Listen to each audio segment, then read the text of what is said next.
Subscribe to our channel, Sin TV News, and press the bell icon for the latest updates.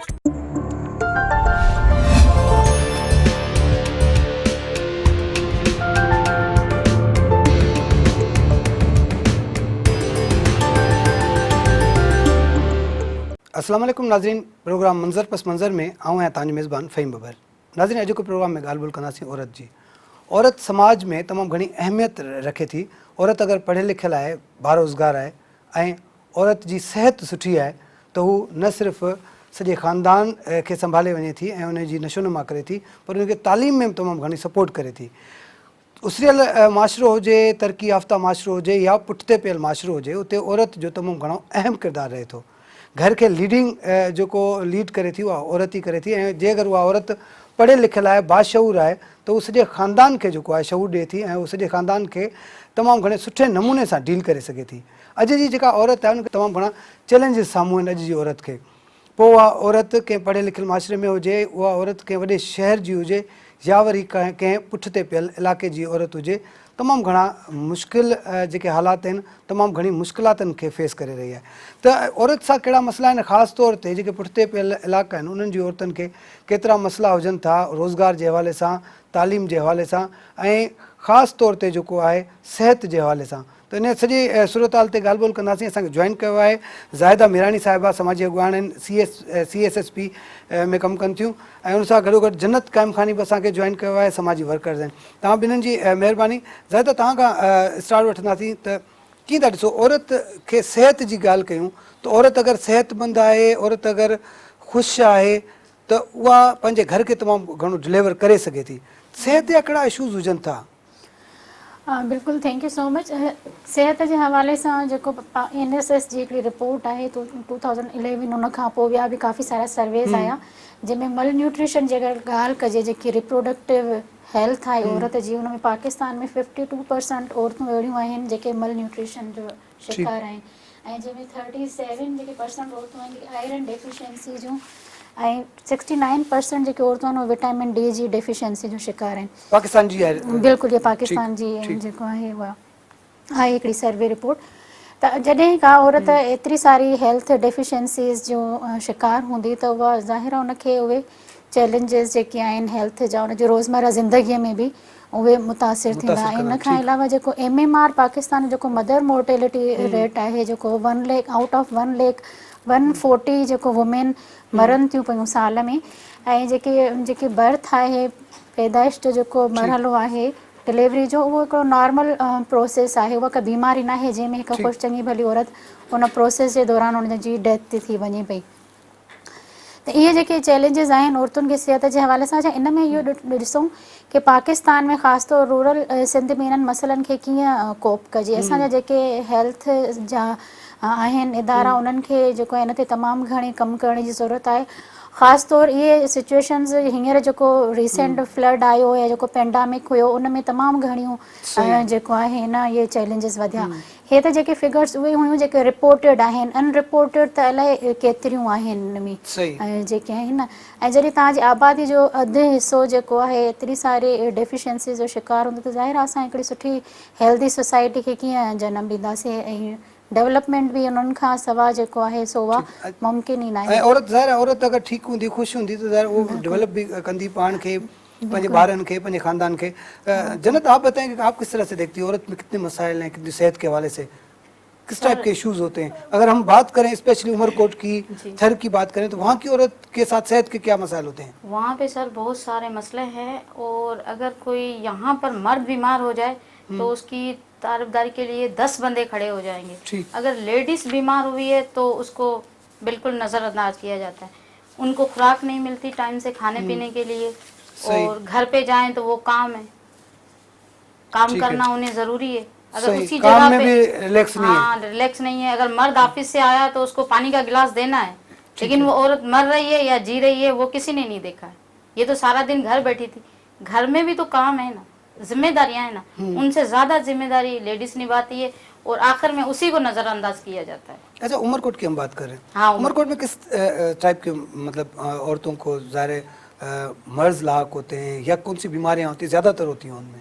ज़्यादा उन लोगों को ladies बीमारियां ज़्यादा होती हैं और डिलीवरी केस के दौरान जाती हैं, डेथ हो जाती है वहाँ पहुँचते हुए, और हॉस्पिटल में भी कोई ताउन नहीं करता है, क्योंकि दिन के अंदर जो डॉक्टर बैठी हुई होती हैं वो शाम को बोलते हैं कि आप हमारी क्लिनिक पे आ जाना, हम वहाँ देखेंगे। अब सरकारी हॉस्पिटल में जाते हैं तो हाँ, और एक छोटा सा बंदा जो 500 रुपये कमा रहा है वो प्राइवेट कहाँ लेकर जाएगा?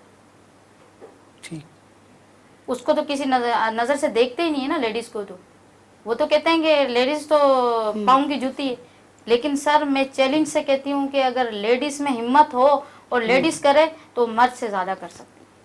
ठीक है, ज़्यादा तव्हां इहो ॿुधाइजो त कीअं पिया ॾिसो। ज़ाहिर आहे जीअं जन्नत ॻाल्हि कई त इलाज जूं जेके सहूलियतूं आहिनि उहे तमामु घटि आहिनि। ज़ाहिर आहे हाणे ॾोराणा इलाइक़ा आहिनि, उतां जी ज़ाहिर औरत आहे उहा शहर ॾांहुं त न ईंदी एॾो तकिड़ो, पहिरीं त कोशिशि कंदा माण्हू उते ई इलाजु करे। तव्हां कीअं ॾिठो आहे, कीअं ऑब्ज़र्व कयो आहे हिते?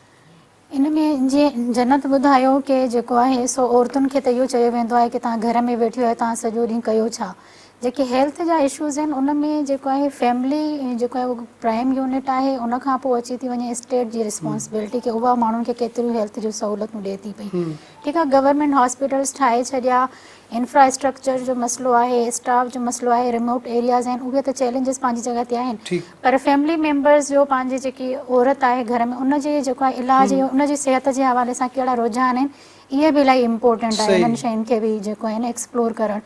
छोकी वाक़ई जॾहिं औरत बीमार थिए थी या उहा अगरि प्रेगनेंट आहे त इहो ॾिठो वेंदो आहे कि जेके उहे ई असांजो मिथ्स आहिनि, उहे ई असांजा जेके कल्चरल बैरियर्स आहिनि, त उहे बि इहे जेको आहे न इहे रुकावटूं आहिनि उन्हनि खे हेल्थ फैसिलिटीज़ ताईं टाइमली पहुचण में। जीअं का औरत वञे थी हॉस्पिटल ते एन टाइम डिलीवरी जे टाइम उहा पूरो ट्रायल जेको आहे हिकिड़ी लोकल टीबीए खां दाईअ खां वठी वञे एन टाइम ते हॉस्पिटल वञे थी, उते बि अमलो मौजूदु न आहे, त डेफिनेटली उहा जेको आहे हिकिड़ो सीवियर कंडीशन जो शिकार थींदी जंहिंमें हुनजी लाइफ बि थ्रेटनिंग थी सघे। पर अगरि शुरूआति में इहे कोपिंग मैकेनिज़म जेको आहे असांजे घरनि में ई फैमिली उनखे सपोर्ट करे ऐं उनजी हेल्थ जे हवाले सां एतिरो सेंसिटाइज़ हुजे कि उनजा उहे एतिरी सीवियरिटी ताईं पहुचे ई न, त हुन में फैमिली जो बि किरदारु तमामु घणो अहम आहे ऐं उन्हनि खे बि सोचणो पवंदो कि जेकी औरत आहे सॼो ॾींहुं घर में कमु करे थी या इन जेको आहे सो एतिरियूं उन ज़िम्मेदारियूं आहिनि, पर अगरि उनखे मथे में सूरु आहे, कंटिन्यूअस उहा शिकायत करे थी पई या उहा जेको आहे सो वीकनेस उनखे थिए थी पई, त उनखे इग्नोर न करणु खपे। इग्नोरेंट जेको असांजो बिहेवियर आहे उहो सीवियरिटी जी तरफ़ वठी थो वञे ऐं बाद में अचनि थियूं स्टेट जूं जिते रिमोट एरियाज़ में हॉस्पिटल्स न आहिनि, प्रॉपर स्टाफ न आहे, छोकी माण्हुनि में एतिरी अवेयरनेस पाण में बि न आहे, एतिरो उनखे सीरियस शुरू में वठंदा ई न आहिनि जेसि ताईं का औरत फ़ौरन जेको आहे न कि सीवियर कंडीशन जो शिकार न थिए, पोइ हॉस्पिटल खणी वेंदा आहिनि। टोटका आहिनि जेके असांजा जेके कल्चरल रेमेडीज़ आहिनि उन्हनि खे ई जेको आहे त कंदा आहिनि, पर बाद में अची थो वञे स्टेट जो त उहे माण्हुनि खे केतिरी हेल्थ अवेयरनेस जेको आहे ॾियनि था। पाकिस्तान में हिकिड़ो तमामु सुठो लेडी हेल्थ वर्कर जो असांजो कंपोनेंट आहे, अगरि उहो इफेक्टिवली कमु करे, जिन जो कमु आहे घर घर वञी औरतुनि खे अवेयरनेस ॾियणु, त उहे जेके इलाइक़ा आहिनि रिमोट एरियाज़ उते ठीकु आहे पोलियो जे ॾींहंनि में त तमामु घणियूं एक्टिव नज़र ईंदियूं आहिनि हेल्थ वर्कर्स, उन्हनि जी इम्पोर्टेंस हूंदी आहे, पर आम ॾींहंनि में बि सिहत जे हवाले सां अगरि जागृता जो मुहिम हलाइनि, अवेयरनेस ॾियनि, त असांजा खोड़ सारा मसइला जेको आहे उते ई घटि थी सघनि था।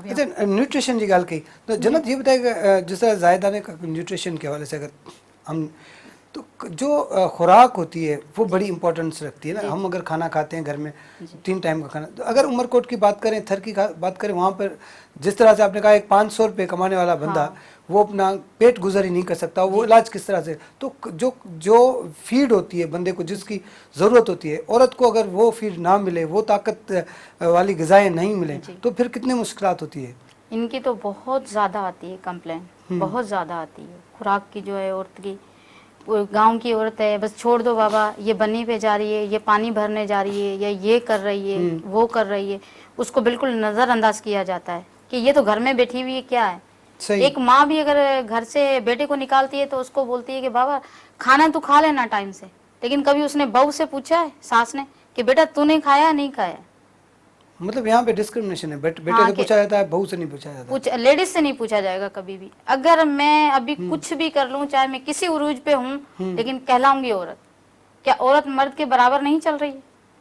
क्या जितने मर्द काम कर रहा है इतना औरत नहीं कर रही है? ठीक, उनको तो फिर भी किसी चीज का सामना नहीं करता। अगर हम ऐसी कोई फील्ड में निकल जाते हैं तो उसमें हमें 10 इश्यू उठाते हैं ये घर से बांधे हैं, ये ऐसे कर रहे हैं, ये वैसे कर रहे हैं।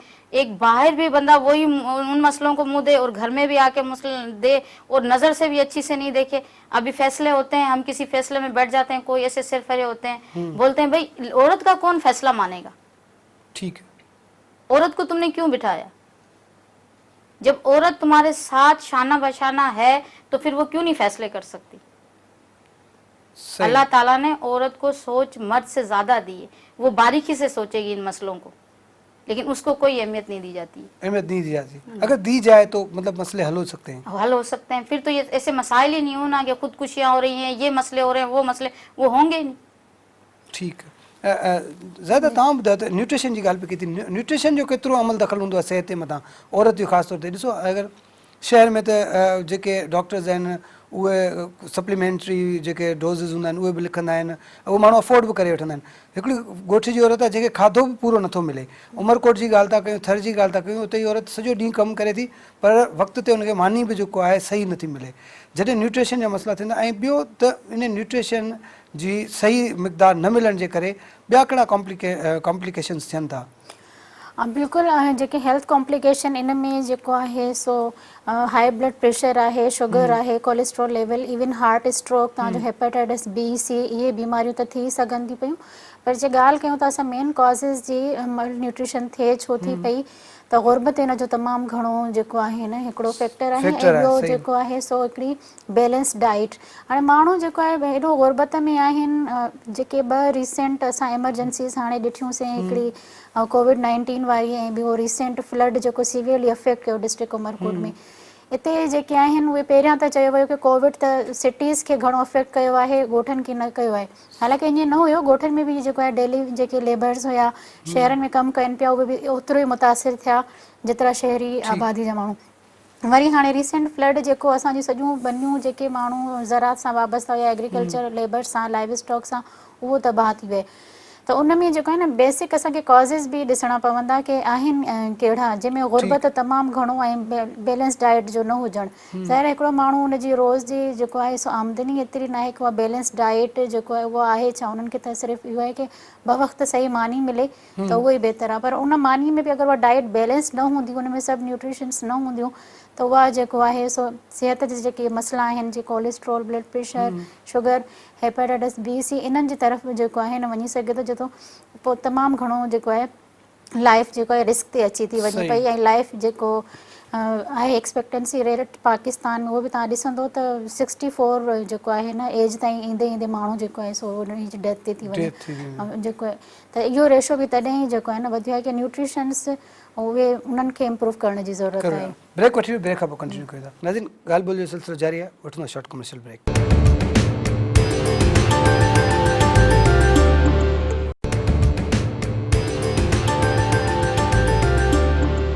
वेलकम बैक नाज़रीन, प्रोग्राम मंज़र पस मंज़र में औरतनि जी सिहत, तालीम ऐं रोज़गार जे हवाले सां ॻाल्हि ॿोल जो सिलसिलो जारी आहे। ज़्यादा इहो ॿुधाइजो त कीअं पिया ॾिसो, अगरि औरत जेका पढ़ियल लिखियल आहे, सिहतमंद आहे या वरी हुन वटि रोज़गार बि आहे त उहो केतिरो करे पंहिंजे फैमिली खे सपोर्ट करे सघे थी?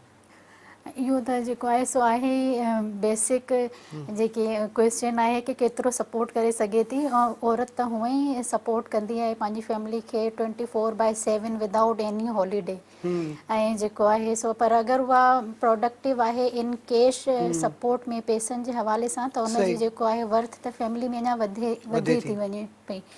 त उनजे लाइ पाकिस्तान जेकी अधु आबादी आहे उहा आहे ई औरतुनि ते मुश्तमिल। ऐं तव्हां जॾहिं तरक़ीअ जी ॻाल्हि कंदो ऐं तव्हांजी अधु आबादी दीवार सां लॻियल हूंदी, घरनि में बंदि हूंदी, त उहो मुल्क त ओतिरी तरक़ी उन रफ़्तार सां करे ई न सघंदो जिते असां जल्दी जेकी आहे तरक़ी जी अगरि ॻाल्हि कयूं। त औरतुनि जो जेको आहे सो प्रोफेशनल जेके जॉब्स आहिनि, घर जे हाउस होल्ड कोर्सिस खां हटी करे बि उन्हनि खे जेको आहे सो अॻिते आणणो पवंदो त जीअं जेको आहे न तरक़ी ईअं ई मुमकिन आहे, उन्हनि खां बग़ैर त न। इहे सभु सहूलियतूं औरत खे ॾियणियूं पवंदियूं।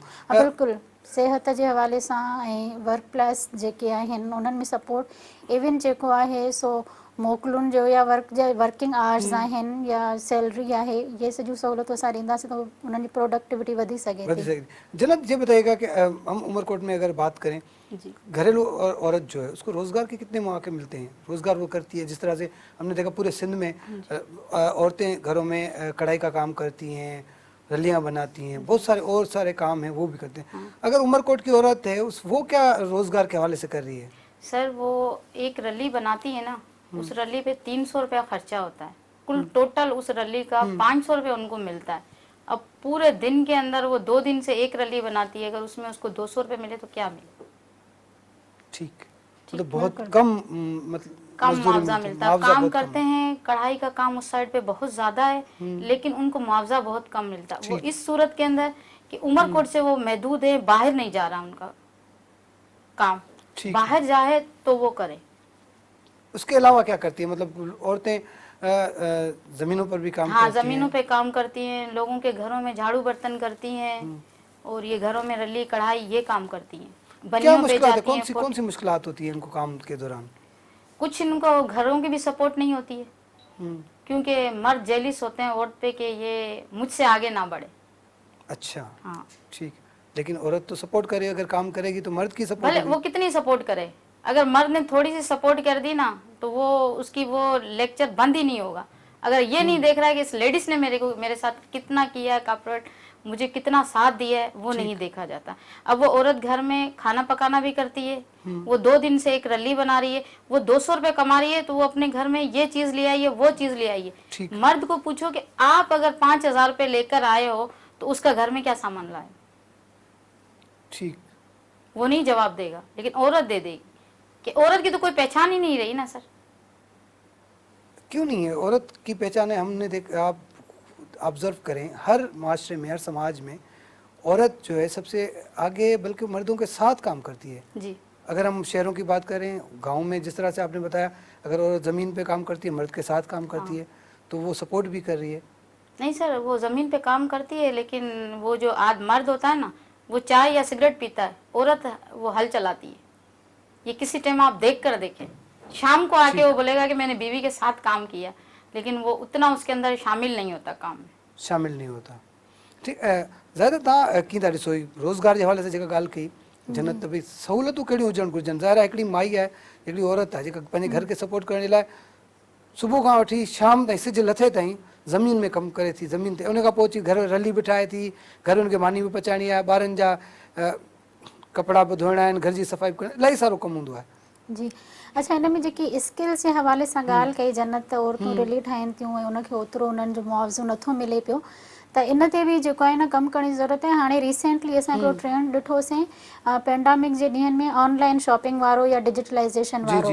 त असांजी जेके अदियूं आहिनि, जेके होम बेस्ड वर्कर्स आहिनि, जिन खे एतिरो हुनर आहे, उहे घरनि में कमु कनि थियूं पियूं, त उन्हनि खे अगरि एजुकेट कजे ऐं उन्हनि जा जेको आहे सो उहे शयूं डिजिटल मार्केट में अचनि, त उन्हनि खे तमामु घणो जेको आहे न फ़ाइदो थी सघे थो। उन में इहो आहे त उन्हनि खे बेसिक कंप्यूटर जी नॉलेज, एजुकेशन या अहिड़ा गैजेट्स वग़ैरह उहे हलाइणु, ऑपरेट करणु जेको आहे सो उहे सेखारिया वञनि, त उहे जेको आहे पंहिंजी प्रोडक्ट्स जेको आहिनि ॿाहिरीं दुनिया ताईं एक्सप्लोर शो कनि, उन्हनि खे डायरेक्टली जेको इन्वॉल्व थिए, मार्केट में जेको थर्ड पर्सन हूंदो आहे उहो त हा बिल्कुलु एक्सप्लॉइटेशन त आहे, उन्हनि जी अध ते अधु खणी थो वञे। जेको कैपिटलिज़म जो आहे कि तव्हां उन्हनि खे मटीरियल ॾियो, महिनत सॼी उन्हनि जी आहे, ऐं पर मुआवज़ो उन्हनि खे तमामु घटि मिले थो पियो, ऐं घणो जेको आहे बेनिफिट उहो जेको मिडल मैन आहे उहो खणी थो वञे।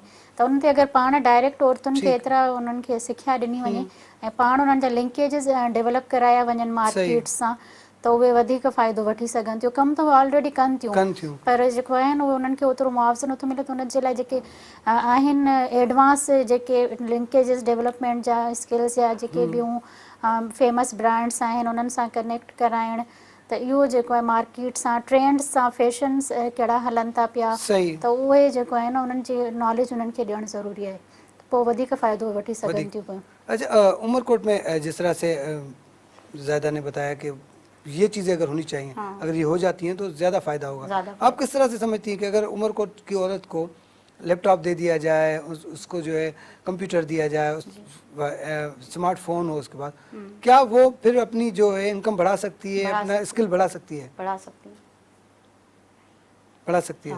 क्या फिर वजह है, क्यों नहीं मिल रहा उनको? कुछ घरेलू बंदे हैं, कुछ वहाँ पर जमींदार लोग हैं, वो नहीं करने देते। वो यही सोचते हैं कि भाई हमारी ज़मीनों पे ये हल चलाएं, ये करें, आगे ना बढ़ें, हमारे कर्जाई बनकर रहें, मोहताज बनकर रहें। ठीक। कुछ घर वाले हैं, कुछ माशरे वाले लोग हैं, सही है, वो नहीं चाहते कि जो है ना हाँ, ये आगे आगे बढ़े, नहीं औरत को आगे बढ़ना नहीं नहीं बढ़ने। अच्छा, आप क्या करती हैं वैसे, अगर बिजनेस पॉइंट ऑफ व्यू से बात करें? जी, मैं खुद कॉन्ट्रैक्टर हूँ, ठेकेदार हूँ गवर्नमेंट की। ठीक है। मेरा एक उधर टोन के अंदर ठेके हो रहे थे, तो मैं गई टेंडर लेकर, मेरा कागज मैंने जमा करवाए, तो 1 घंटा के लिए उधर काम रोक दिया गया और उस चेयरमैन ने ये कहा कि आज तक कोई लेडीज के कागज जमा नहीं हुए, पहले उस लेडीज को बुलाओ, मैं उनसे मिलूं, फिर उसके बाद बात होगा। तो मुझे उस टाइम पे वो लोग अजीब नजरों से देख रहे थे। अच्छा, ठीक। मुझे अजीब नजरों से, हालांकि मैं मेरा इसमें तजर्बा भी है और मैं कर भी सकती हूँ, सही, हिम्मत है तो सब कुछ हो सकता है। ठीक है। हाँ, जिस टाइम पे ये इन किस नजरों चीज से, का कॉन्ट्रैक्ट था, थोड़ा हमारे नाज़रीन को मेरे बताएं, पास उनको पता चले। इस वक्त मेरे पास जेल उमरकोट का ठेका है, खाना सप्लाई करती हूँ उनको, टोटल कैदियों का सामान है वो सप्लाई करती हूँ, सही। मिट्टी का ठेका भी है, और मैं जैसे ये रोड या स्कूल या ये बनाते हैं उनके भी ठेके लेती हूँ। जबरदस्त। फिर आपको क्या दुश्वारी है इस सारे काम में? ज़ाहिर है आप भी औरत है, आप एक दूसरी औरत की बात करती है कि उनको बहुत ज़्यादा प्रॉब्लम है, आप इतना बड़ा काम करिए जो एक मर्द करता है, तो उसको भी जो है ग्रुप वर्क की ज़रूरत पड़ती है। तो सर मेरा ये है ना कि मैंने उस टाइम पे बस मुझे ये नज़र आया कि मुझे अपने बच्चों को अच्छी तालीम देनी है, अच्छा करना है, मैंने और किसी की तरफ नहीं देखा। ठीक। और किसी की तरफ मैंने देखा नहीं है, मैंने बच्चों का फायदा देखा और एक औरत की पहचान देखी कि एक औरत की पहचान है। अभी कोई जैसे सीता आती है मेरे पास, सीता मेरे पास क्यों आए, खुद अपने मसले हल कर सकती है। ठीक है। इतनी हिम्मत हो उसमें। ये हिम्मत कैसे आएगी जिस तरह से आप में आई? आपने चलो मेरे में हिम्मत, मैंने भी मुश्किलों का बहुत सामना किया, लेकिन अब मेरे लिए कोई मुश्किल नहीं है। ठीक है, ब्रेक ले लेते हैं, ब्रेक के बाद कंटिन्यू करते हैं। मुश्किलातन के मुंह ॾेई करे जन्नत जेको आहे पंहिंजो रोज़गार शुरू कयो ऐं कॉन्ट्रैक्टर जी हैसियत सां कमु करे पई। त अहिड़ी क़िस्म जूं जेके औरतूं आहिनि, जेके जिन में स्किल आहे, जेके करणु चाहिनि थियूं कमु, त उन्हनि जे लाइ रस्ता खुलियल आहिनि। ज़ाहिर समाज आहे, समाज में किथे किथे रुकावटूं बि अचनि थियूं। त अगरि जे औरत पाण बहादुर आहे ऐं उनमें हिमत आहे, त उहो को बि अहिड़ो कमु न आहे ॾुखियो जेको औरत करे सघे। ब्रेक वठूं था, ब्रेक खां पोइ वरी कंटिन्यू कयूं था। वठूं था शॉर्ट कमर्शियल ब्रेक।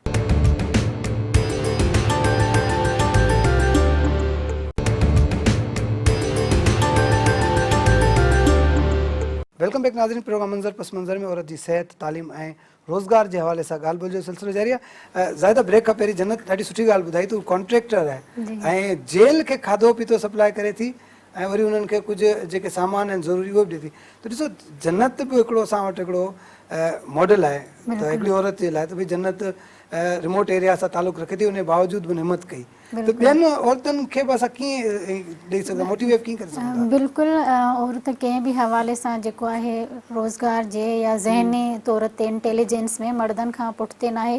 ऐं अगरि उन्हनि खे मौक़ा मिलिया वञनि त उहे अॻिते अची सघनि थियूं पियूं। जीअं हाणे जन्नत पंहिंजो ॿुधायो कि उहा कॉन्ट्रैक्टर आहे, ईअं ई असांजी ॿारहाड़ी जी औरतूं इलाही कैपेबल आहिनि, तमामु सुठो परफॉर्म करे सघनि थियूं पियूं प्रोफेशनल पंहिंजी लाइफ में, अगरि उन्हनि खे मौक़ो मिले त। इक्वली जी एजुकेशन जे हवाले सां या जेके स्किल्स ट्रेनिंग्स प्रोग्राम्स आहिनि उन्हनि जे हवाले सां, त इलाही अॻिते अची सघनि थियूं। अच्छा, पब्लिक सेक्टर में जेके औरतूं कमु कनि थियूं उनमें केतिरी दुश्वारी हूंदी आहे?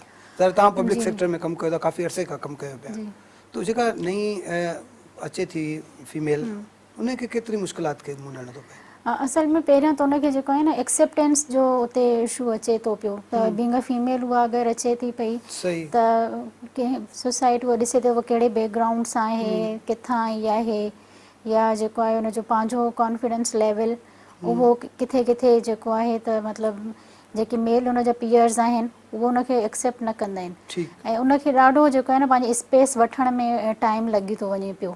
त इहे जेको आहे त पंहिंजो हुते स्पेस ठाहिण में जेको टाइम लॻी थो वञे, अगरि उहा बिल्कुलु न्यू कमर आहे, अगरि उहा नई आई आहे त। बाक़ी आहिस्ते आहिस्ते अच्छा इशूज़ बि जेको आहे न उहा ट्रांसफॉर्मेशन उन्हनि में बि आहे। अगरि तव्हां अॼु खां 5 साल या 10 साल जेके वर्किंग वुमेन्स हुयूं उन्हनि जा इशूज़ चैलेंजिस ॿिया हुया, जीअं ई हे सोशल मीडिया जो हिकिड़ो लहर आई त इन्हनि में वरी इशूज़ ट्रांसफॉर्म थी विया, चैलेंजिस बि औरतुनि खे। जंहिंमें तव्हां साइबर क्राइम्स हवाले सां ॾिसो, साइबर बुलिंग, साइबर हेरासमेंट। पहिरियां त चलो ठीकु आहे, इहो हुयो कि वर्क प्लेस हेरासमेंट जो भउ हूंदो हुयो, पर हींअर अगरि असां सोशल मीडिया यूज़ कयूं था पिया त उते बि हेरासमेंट जो जेको आहे सो बुलिंग जो या ब्लैकमेलिंग जो ख़दशो वधे थो। त चैलेंजिस वुमेन खे जेको आहे न, जीअं जीअं अगरि उनजी तरक़ीअ जा वधंदी थी वञे पई, रस्ता खुलंदा था वञनि त चैलेंजेस Challenges बि बि ट्रांसफॉर्म, हा उन्हनि जी शेप बि चेंज Change थींदी थी थींदा वञे। वञनि। त उहो जेको आहे न हिकिड़ो कंटिन्यूस मुंहिंजे ख़्याल में प्रोसेस आहे। ऐं इन में जेको आहे कानून साज़ी या अवेयरनेस इन्हनि जो तमामु घणो जेको आहे न रोल अची थो वञे पियो। त उहो जेको आहे सो अहिड़ा के कानून साज़ी त हाणे थियल आहे ज़ाहिर हा। वर्क प्लेसिस ते जेको हा। आहे हरासमेंट उन्हनि जी और सम इम्प्लीमेंटेशन बि जेको आहे, या उन्हनि जो प्रोसेस जेको रिपोर्टिंग जो आहे उहो बि हिकिड़ो इलाही चैलेंजिंग आहे। काई बि औरत जेको अगरि चए थी पई त मूंसां हेरासमेंट थी आहे त हिकदमि सभु हाई अलर्ट ते अची था वञनि। ऐं मोस्ट असांजो जेको आहे माइंड सेट उहो ई हूंदो आहे की इहा औरत निकिती छो, इन नौकिरी कई छो, या ॿाहिरि आई छो, मतिलबु मेन इहो हूंदा आहिनि। इहो न हूंदा की एज़ अ विक्टम हुन सां इहो ग़लति थियो, पर इहो हूंदो आहे की इहा पोइ ॿाहिरि निकिती छो, इहो ई आहे घणे भाङे त हाणे थोरो चेंज बिल्कुलु। त औरत सां गॾु बीह रहंदा, समाज हा। जो कुझु जेके धुरियूं आहिनि उहे हुन औरत सां गॾु बीह रहंदियूं आहिनि, उन सां उनखे सपोर्ट बि कंदियूं आहिनि। जेके रिपोर्टेड आहिनि उन्हनि सां त अची बीहनि थियूं, पर उहा जेको आहे सो उहा बि केतिरे हालातनि खे फेस करे ऐं उहा अची बीहे थी पई, उहो बि हिकिड़ी वॾी हिकिड़ी जेको आहे न हुनजी स्ट्रगल आहे। बाक़ी काफ़ी त अहिड़ियूं आहिनि जेके उहे ख़ानदानी डपु समाज जे मसइलनि खां त रिपोर्ट ई न कंदियूं आहिनि। रिपोर्ट ही न थींदो है। बिल्कुलु। ठीक। जन्नत ये बताएंगे, औरत जिस तरह से हमने पब्लिक सेक्टर की बात की, जी उमरकोट की बात करें, ज़ाहिर है वहाँ पे औरतें स्कूलों में भी पढ़ाती हैं, एनजीओज़ में भी काम कर रही होती हैं, वहाँ पर औरतें जो है मुख्तलिफ इदारों में काम करती हैं, तो वो किस तरह से सर्वाइव करती है? ज़ाहिर है वो घर से निकलती होंगी, ऑफिस जाती होंगी, स्कूल जाती होंगी। उसके अंदर उमरकोट शहर की या थर की चंद औरतें होती हैं। ठीक है। वो कराची से आती हैं या हैदराबाद से आती हैं, बाहर की ज़्यादा होती हैं। चंद औरतें हैं जो वहाँ की मकामी औरतें नहीं हैं? नहीं होती। क्या वजह है? ज़ाहिर है पढ़ी लिखी तो हैं और तो तालीम भी है। कुछ घर वाले करते हैं, ठीक है। दबाव करते हैं कि भाई आप बाहर नहीं निकलो, ऐसे नहीं करो, वैसे नहीं करो, तो वो उसकी दबाव में भी आ जाती है। कुछ बिरादरी के हो जाते हैं इशूज कि वो बोल देते हैं कि बाबा आप निकलोगे तो फिर घर पे दोबारा नहीं आना। ठीक। वो तो चारों तरफ से मजबूर हो जाती है ना तो वो कोई मेहनत कर सकती, ना वो बाहर निकल सकती। ठीक। वो तो मजबूर है, अंदर है, इस वजह से। हाँ, तो हम लोग तो ये सोचते हैं कि वहाँ कोई ऐसा शॉप बनाए जिसके अंदर लेडीज काम करे। ठीक। ठीक। कोई ऐसा कारखाना लगाए जिसके अंदर वो लेडीज काम करे। ठीक है, है। उनको भी उनका उतना हक मिले जितने वो हकदार हैं। हक तो उनको मिल नहीं रहा है ना। ठीक है, मतलब जिस तरह से आपने कहा कि कारखाना भी लगे, हाँ। सिर्फ औरतें हों वहाँ पर, जी। अगर औरतें नहीं भी हो तो ज़्यादा तादाद औरतों के। तो की बैठी सो ज़्यादा ही जेका ॻाल्हि करे पई जन्नत, ॾाढी सुठी ॻाल्हि कया त उमरकोट या थर में अहिड़े क़िस्म जी डेवलपमेंट थियणु घुरिजे, उते अहिड़ा मौक़ा ॾिना वञनि औरतुनि खे जिते औरतूं पंहिंजी प्रोडक्ट बि सेल करे सघनि, पाण ई जेको आहे शॉपकीपर बि हुजनि, पाण ई जेको आहे हुनखे सॼे बिज़नेस खे हलाइनि। अच्छा, जन्नत हिकिड़ी ॻाल्हि कई त उते जेके पब्लिक सेक्टर में या अहिड़े क़िस्म जे बिज़नेसिस में लेडीज़ आहिनि त उहे मोस्टली ॿाहिरां जो आयल आहिनि। मां उमरकोट में गर्ल्स एजुकेशन जे हवाले सां ॻाल्हि कंदमि। करंट फिगर्स जेके आहिनि त टोटल गर्ल्स जेके स्कूल्स आहिनि उहे 573 आहिनि, जंहिंमें फंक्शनल जेको आहे 225 स्कूल्स आहिनि ऐं 50 उन्हनि में परमानेंट क्लोज़ आहिनि, 95 जेको आहे टेम्पररी, ऐं नॉन विज़िबल क्लोज़ड जेको 182 ऐं विज़िबल क्लोज़ड 21। त असां जॾहिं एजुकेशन जी ॻाल्हि कयूं था ऐं औरतुनि जो जेको आहे सो अॻिते अचण जी ॻाल्हि कयूं था पिया, त एजुकेशन असां चऊं छा कि त हिकिड़ी रिवाजी तालीम जंहिंमें इंटर BA MA या उन सां गॾोगॾु टेक्निकल जेकी एजुकेशन आहे, एक्सपर्टीज़ आहिनि, उहे बि तमामु अहम आहिनि। सिर्फ़ु डिग्री वठण खे ई असां जेको आहे सो घरु वेठे उहा एजुकेशन नथा अकाउंट करे सघूं। ऐं जेको हिन महिल हले पियो कॉम्पिटिशन जो दौरु, त उन में जॾहिं तव्हां जेके छोकिरियूं आहिनि जंहिं महिल कॉम्पिटिशन में अचनि थियूं पियूं त उतां ई उहे ड्रॉप थी थियूं वञनि पियूं, उहे टेक्निकल एक्सपर्टीज़ या एडवांस एजुकेशन न हुजण जे करे। त इहो जेको आहे न इन सेक्टर ते बि तमामु घणी ॾियण जी आहे ज़रूरत कि एजुकेशन जो हिकु त मयार जेको आहे त उहो बहितर हुजणु खपे। बिल्कुलु। ऐं इन खां अलावा जेके टेक्निकल, हा बिल्कुलु, अगरि ॾिसो ही ॻोठ आहिनि थर जा या उमरकोट परे परे ॻोठ हूंदा आहिनि, उन्हनि खे जेको आहे पंहिंजे ॻोठनि जे वेझो अगरि स्कूल हुजे, कॉलेज हुजे त हू इज़ीली पढ़ाए सघनि था। बिल्कुलु। ऐं अगरि चलो डोर स्टेप ते न आहे पर ट्रांसपोर्ट एतिरी ईज़ी हुजे कि अगरि UC लेवल ते स्कूल आहे या तालका लेवल ते एलिमेंट्री या कॉलेज आहे त उहा ट्रांसपोर्ट एतिरी ईज़ी हुजे कि पेरेंट्स जेको ईज़ीली पंहिंजे जेको यंग जेके टीनेजर गर्ल्स आहिनि उन्हनि खे मोकिले सघनि, उन्हनि खे विच में हेरासमेंट जो या किडनैपिंग जो किथे सही। किथे जेको आहे न डपु हूंदो आहे, ख़ासि तौर इहे जेके असांजा सेंसिटिव एरियाज़ आहिनि न, त इन्हनि में जेको आहे त हूंदो आहे की विच में असांजी वञे थी न्याणी त ख़ुदा न ख़ासि हुन सां रस्ते में कुझु बि थी सघे थो पियो मिसहेप। त अगरि हिन टाइम गवर्नमेंट वटि एतिरा न आहिनि की उहे हर ॻोठ में जेको आहे सो एलिमेंट्री या कॉलेज खोले सघे, प्राइमरी स्कूल त डेफिनेटली हूंदा पर ज़ाहिर क्लोज स्कूल बि हुन में आहिनि, ऐं असांजी जेके टीचर जेके स्टाफ आहे उहे बि घटि आहिनि। तव्हांखे मां ॿुधायां टीचर्स 591 आहिनि ऐं एनरोलमेंट 14,712 जी आहे, त ॾिठो वञे त फीमेल टीचर्स बि घटि आहिनि, उन में केतिरियूं एतिरियूं आहिनि जेके घोस्ट टीचर्स बि अगरि तव्हां इन डेप्थ वेंदो त निकिरी ईंदियूं। इन में जेको इहो आहे त असांखे ट्रांसपोर्टेशन बहितर करण जी ज़रूरत आहे, ऐं जेके स्टैंडर्ड एजुकेशन आहे अॼु जे दौर जे हिसाब सां, ऐं स्किल्ड एजुकेशन टेक्निकल एक्सपर्टीज़ तमामु ज़रूरी आहिनि। उहा जेकी रिवाजी हिकिड़ी तालीम हुई की सिंपली इंटर करिणो आहे, उनखां पोइ BA ऐं MA जी डिग्री वठणी आहे, ऐं उहे बि अगरि प्राइवेट वठंदासीं त उहो असां कॉम्पिटिशन में ही असां मतलब स्किल डेवलप करनी तमामु घणी ज़रूरत आहे। बिल्कुलु। अच्छा जन्नत, ये बताएं कि ज़ाहिर है आप भी समाज में काम करती हैं, समाजी वर्कर हैं आप, आपका इंटरेक्शन होता रहता है ना बच्चियों से, स्टूडेंट्स से। थरकी या उमरकोट के जो लड़कियां हैं, जो बच्चियां हैं, जो स्टूडेंट्स हैं, उनमें कितनी कैपेसिटी देखती हैं पढ़ने की, शौक कितना होता है? बहुत ज़्यादा शौक होता है, लेकिन अभी कुछ बच्चों के हमने खुद ने लड़कियों के दाखिला करवाए थे उधर से, तो माँ ने करवा दिए तो बाप ने आके बोला क्या इसको चूल्हा जलाना, रोटी पकानी। ठीक। दूसरे दिन वो बच्ची स्कूल नहीं गई। सही। वो ये समझते हैं कि पढ़ लेगी लिख लेगी आगे जाके ये क्या करेगी। अगर आज मेरा प्रोग्राम देखेंगे तो वो बोलेंगे उसने आगे मर्दों में काम किया था, आज वो उधर बैठी है, कल तुम पता नहीं कहाँ जाकर बैठोगे। मतलब ये मर्दों के साथ बैठना, मर्दों के साथ काम करना, इसको ऐप समझा जाता है। ऐप समझा जाता है, हमारी तरफ ऐप समझा जाता है।